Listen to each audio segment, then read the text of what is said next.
Hey guys, this is Wrapped Up in Film. I'm Zoe. It's time to talk about Alien Covenant. I saw this movie last night. Oh, and I have so much to say about this film. I'm going to try and keep this review short and sweet and try not to blab on too much and stick to the key points, but I have so much to say about this movie.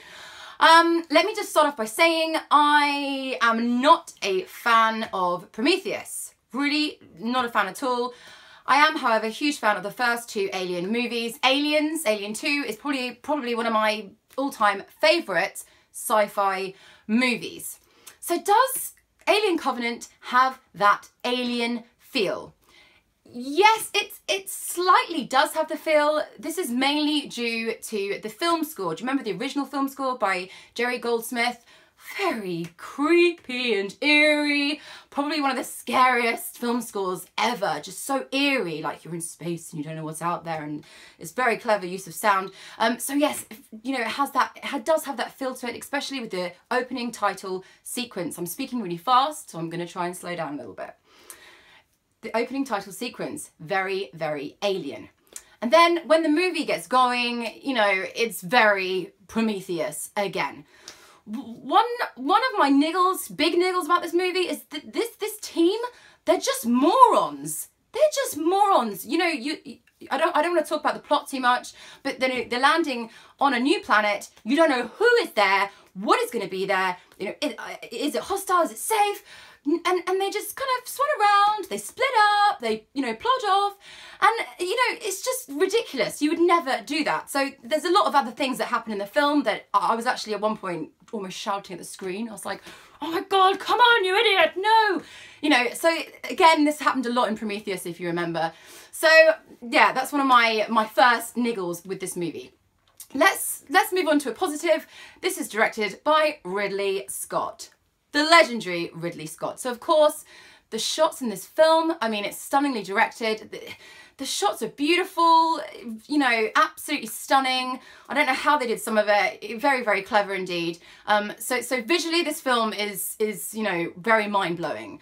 So it's worth seeing it just for that. However, the story of this film, for me, it didn't work. It was a bit of a mess. It kind of changed. You know, it started off really well. There's a scene, literally probably about a quarter of the way into the film, there's a scene which is fucking awesome, guys. I mean, wow, I was on the edge of my seat, highly intense, gripping. If you've seen it, you'll know exactly what I'm talking about. So into this film, I was really excited. I sort of thought, oh my God, this film is going to be amazing. I was really, really looking forward to seeing more. And then we just had a huge kind of, just a huge dip, and it almost felt like a different movie. So yeah, it just didn't, the balance was not there for me. Let's just talk about the cast as well. I mean, Michael Fassbender in this movie, wow. I mean, he's an incredible actor.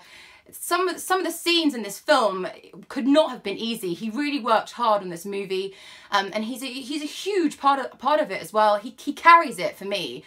He carries it very, very well. You know, he owned every scene, just smashed it completely. Katherine Watterson as our new Ripley character. No. No. Why? Who cast her in this movie?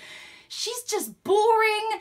She's got no feistiness about her. She's not interesting in any way. I didn't care about her at all.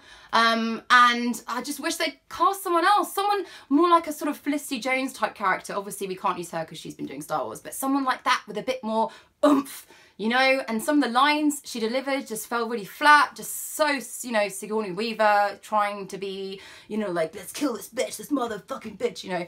Just, for me, didn't work. So yeah, really wasn't a fan of her at all. So, Michael Fassbender, yes. Danny McBride, wow, brilliant, brilliant in this movie. He's kind of got that Bill Paxton thing going on, you know, very funny, charismatic, really cared about his character.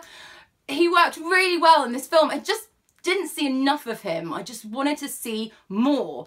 You know, there's a lot of cast members in this movie that are just you know, really don't bring anything to the table. You don't really care about them, and you know, and that's a real shame. I think we could have done with a few more fun characters in this film.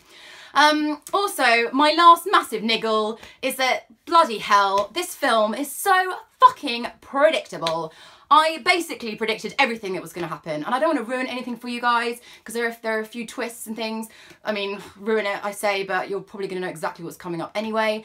It's just been done before. We've seen it all before. It's so obvious what's going to happen, and I was looking at my watch quite a few times. There was times where I was just quite bored. I wanted the film to be over. Well, that ain't good.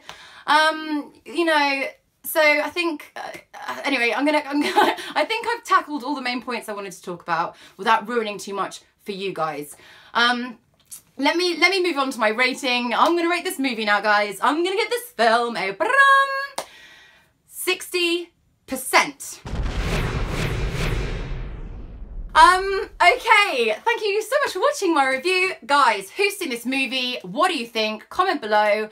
Give me your thoughts. I'm really intrigued to know what you think. And for anyone that was really excited to go and see it, go and check it out. It's a good, you know, like I said, it's a good laugh. It's fun. But you're gonna walk away and want to kind of vocalize, I'm sure vocalize some of your little niggles like I have today. I've had a little bit of a rant. Okay guys, thank you so much for watching. I'll catch you soon. Bye.